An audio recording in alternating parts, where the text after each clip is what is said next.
अनंत अंबानी द्वारकाधीश के दर्शन के लिए पदयात्रा पर निकले हुए हैं। पदयात्रा का आज 8वां दिन है। आप मेरे पीछे की तस्वीरों में देख सकते हैं अनंत अंबानी के साथ बागेश्वर धाम के धीरेन्द्र शास्त्री जी महाराज है, जो कि नंगे पैर पदयात्रा में शामिल अनंत के साथ हुए हैं।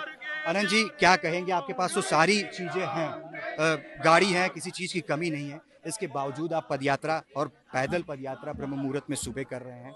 इसके पीछे की क्या सोच? ये तो सब भगवान की असीम कृपा है। और आप भी सुबह सुबह यहाँ आए हैं और आप भी पैदल ही चल रहे थे। मुझे आप मिले और पहले तो मैं आपको कठिनाई में पहुँचाया कि आप सुबह सुबह यहाँ आए और आप भी और आपके कैमरामैन भी साथ चले, तो मैं सोचा कि आपको बुरा नहीं लगना चाहिए, इसीलिए मैं वार्तालाप करने यार हो गया था।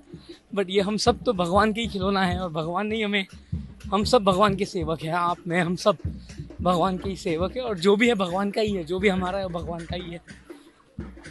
तो उसी भगवान के सेवा में मैं सोचा कि हम, हमारे घर है जामनगर में, तो वहाँ से हम चल कर द्वारकाधीश की तरफ जाए।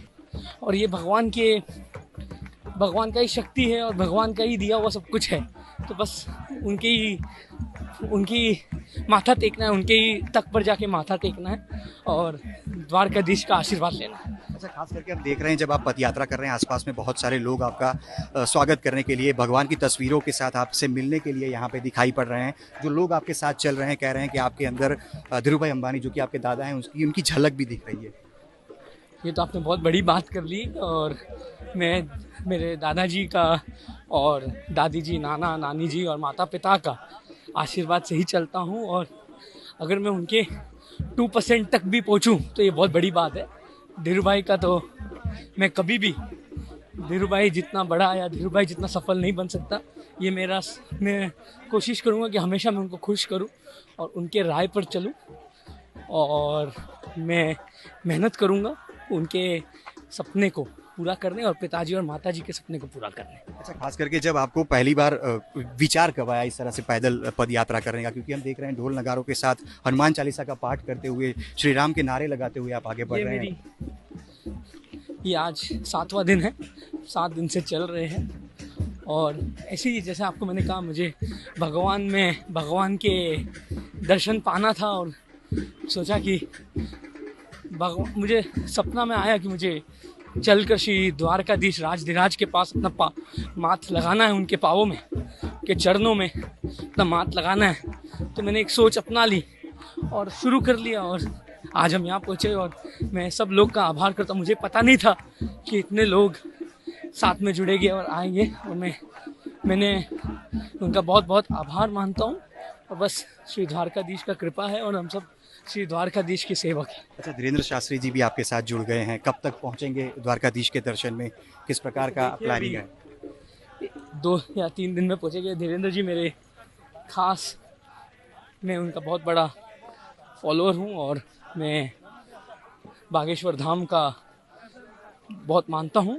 और धीरेन्द्र जी जो लोगों के लिए कर रहे हैं और हिंदू धर्म के लिए कर रहे हैं, बहुत बड़ी बात। अच्छा, एक आखिरी सवाल, युवाओं को क्या संदेश देंगे? क्या, क्योंकि बहुत लोगों को आप इंस्पायर कर रहे हैं। और ये तो आपने बहुत बड़ी बात कर ली। मैं तो बस भगवान